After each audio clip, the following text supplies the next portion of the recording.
Welcome to another freezing cold and wet morning in the open air in the street. I've given a huge amount of thought to how I can deal with this broken.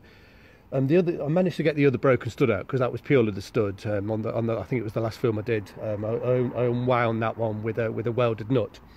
Now this one is a broken stud with a sheared stud removal tool inside it, and that tool is enormously hard.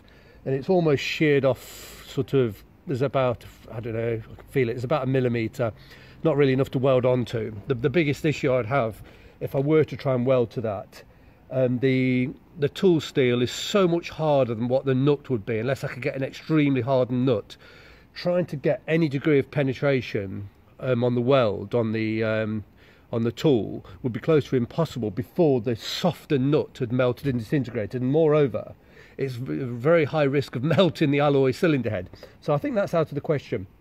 Trying to drill it like this is close to impossible, partly due to access. There's various things in the way, but the sheer sort of hardness of the tool, it's so much harder, or at least it should be. I'm questioning it might not be because it's broken. It shouldn't have broken, but there we go. But it is extremely hard, and it's at least as hard as, if not harder than, the tool, the drill bit. The drill bit is the word I'm looking for. And so let me just let this van pass. I'm about to get squashed. Thank you. It's passed. That's the problem, we work in the street. So yeah, as I say to you, I believe the tool that's sheared off is at least as hard, if not harder, than the drill bits. I will be able to buy specialist drill bits that would be harder, but trying to sort of operate a drill by hand without it wriggling all over the place is as close to impossible.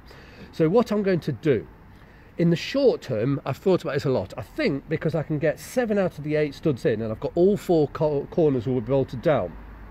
I've got a brand new gasket, but I don't sort of think that the gasket alone would be able to sort of withstand the pressure that's going to be coming from these. I believe it will leak. Not straight away, but within a couple of thousand miles, I think it will leak. But I've discovered some extremely high temperature silicon. It's got it can withstand temperatures up to 700 degrees Fahrenheit, which is 371 degrees Celsius. Yes, exhaust manifolds do run slightly hotter than that, up to about 500 degrees Celsius, about 11 or 1200 Fahrenheit, very, very hot.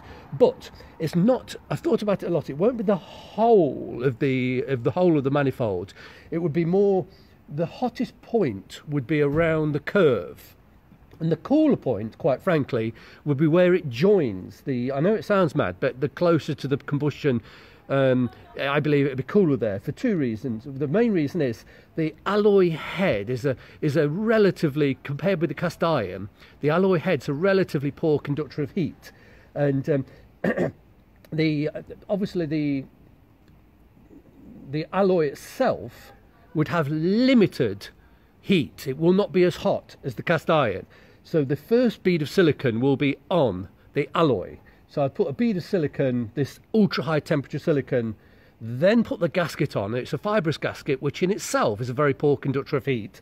Then a second bead of silicon, and then the cast iron. So the cast iron will be touching relatively poor conductors of heat. I don't think that the heat at that particular point at the join will be anything close to 250 degrees, let alone 371, which is its maximum burning point. The hottest point will be in the middle of the cast iron, where the combustion gases are forced around the corner. There'll be a certain degree of resistance at a bend, and that'll be the hottest point.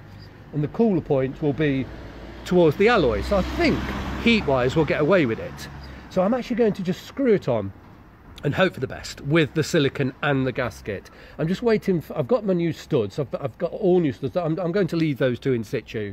I'm waiting for new nuts, and I'm waiting for high temperature copper anti-seize. So I'm not going to put that on straight away, and I've also ordered this ultra high temperature silicon. So I'm going to put it on and hope for the best.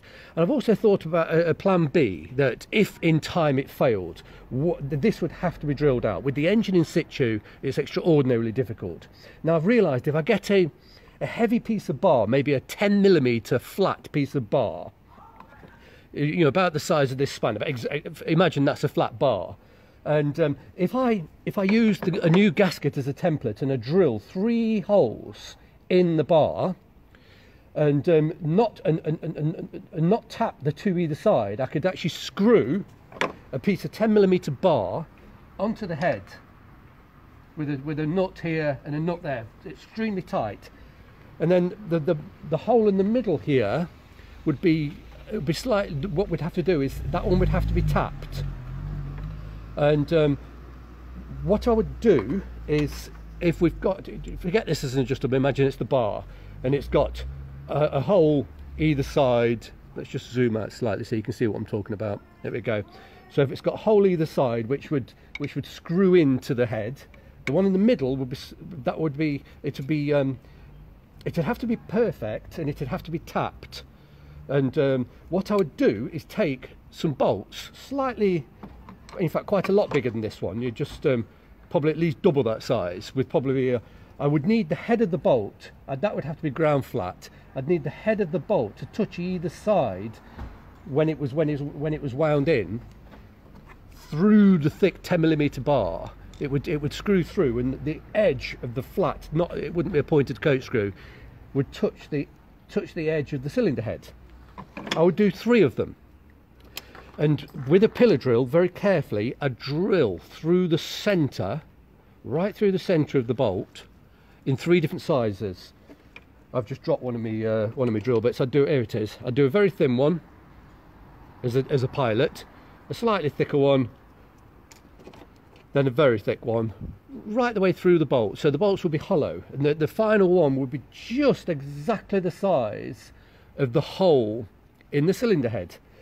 Now, if I've got the bar screwed on tight, and then I've got a pilot with a hole, I'll be able to drill down the centre. I'll be able to drill down the centre of the bolts without the drill wriggling about. It will be dead centre, and there'd be no chance of it sort of skidding off. I believe I'll be able to drill it out, but I'd have to buy specialist drill bits. I've given it a lot of thought, as you can probably imagine, you know, and I believe it might take me half a day to make a tool. The other thing is, I'd have to buy a left-handed, a right-angled drill. My regular drill's simply too long. I've got several, and even the smallest one's too long to fit in here, so I'd have to. But anyway, we'll come to that if I have to. If I'm going to fit the gasket, as I said to you, with the sealant and hope for the best. If it fails, that will be my plan. I will have to manufacture that template and drill it out. Assuming we can drill this hardened thing out, I would easily be able to, you know, re-tap, put a helicoil in and rethread that. Wouldn't be a problem. But we'll come back to that if I need to. But fingers crossed I won't have to.